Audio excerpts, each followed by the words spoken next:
माँ जा रहे हैं हम पार्टी में। बेटा, पार्टी से थोड़ा टाइम से आ जाना।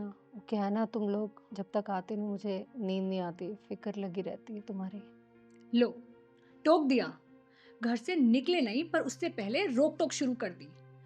संजू, तुम्हारी माँ हमें चैन से जीने देंगी या नहीं जीने देंगी?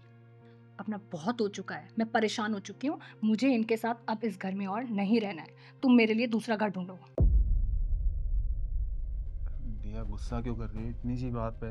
इतनी सी बात तुम्हारे लिए होगी है, इतनी सी बात मेरे लिए नहीं है। और ना मुझे अब किसी पार्टी में जाना है। तुम अभी नया घर ढूंढना शुरू करो।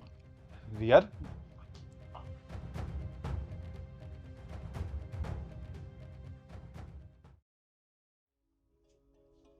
अच्छा स्वरा, अगर तुम्हारी सोसाइटी में कोई घर खाली होगा ना तो मुझे बताना। क्यों, क्या हुआ? यार मैं ना अब अपनी सास से अलग रहना चाहती हूँ। अब मेरे बस की नहीं है और उनकी गुलामी करनी। अच्छा, ये बात है। वैसे मैं भी यही सोचकर अपनी सास से अलग हुई थी। तभी तो तू आज आजाद है। मैं आज़ाद नहीं, बल्कि गुलाम बन गई हूँ। जिसे मैं गुलामी समझती थी, असल में वही तो आज़ादी थी। वो कैसे, मैं समझी नहीं। जब मैं अपने ससुराल में थी ना, तो गेट पर कौन आया है मुझे कभी कोई मतलब नहीं था, क्योंकि उस घर में मैं बहू थी। घर में क्या चीज़ है क्या नहीं, मैं उस चीज़ से भी आज़ाद थी।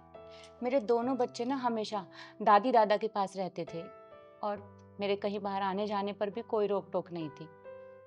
हाँ, कुछ नियम थे जो ज़रूरी भी थे, पर जवानी के जोश में आकर मैं किसी बंधन में नहीं रहना चाहती थी। और मुझे ये भी पसंद नहीं था कि मेरा पति ऑफिस से आकर सीधा अपनी माँ के पास जाए। तो मैंने सागर से लड़ लड़कर ये घर ले लिया, और तब से ना मैं दरवाजे की घंटी, जरूरत का सामान, सागर, बच्चे, इन सब की गुलाम बन के रह गई हूँ। कहीं आ जा नहीं सकती क्योंकि बच्चों का होमवर्क कराना पड़ता है, उनकी देखभाल करनी पड़ती है। उन्हें हर जगह साथ लेकर जा नहीं सकती, घर पे अकेला छोड़ के जा नहीं सकती। तो मजबूरी में आकर पार्टीज करना, बाहर घूमना फिरना, सब कुछ छोड़ना पड़ता है।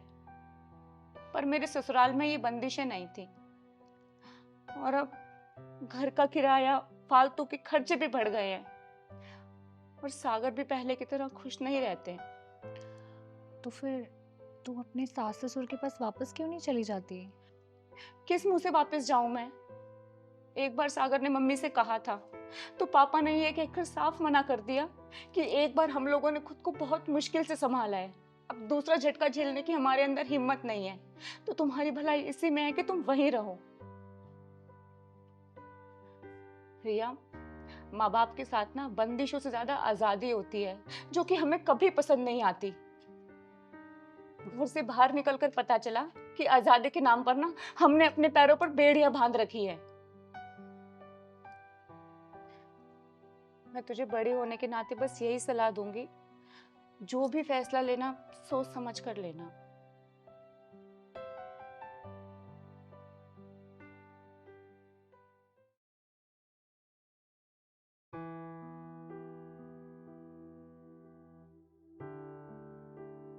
मम्मी जी, मुझे माफ कर दीजिए। मुझसे बहुत बड़ी गलती हो गई। क्या हो गया बेटा? मुझे कहीं अलग नहीं रहना, मुझे आपके साथ ही रहना है। तो मुझे भी कौन सा अलग रहना है, मुझे भी तेरे साथ ही रहना बेटा। मैंने आपके साथ इतना गंदा व्यवहार किया, प्लीज उसके लिए मुझे माफ कर दीजिए। अच्छा, कर दिया, कर दिया।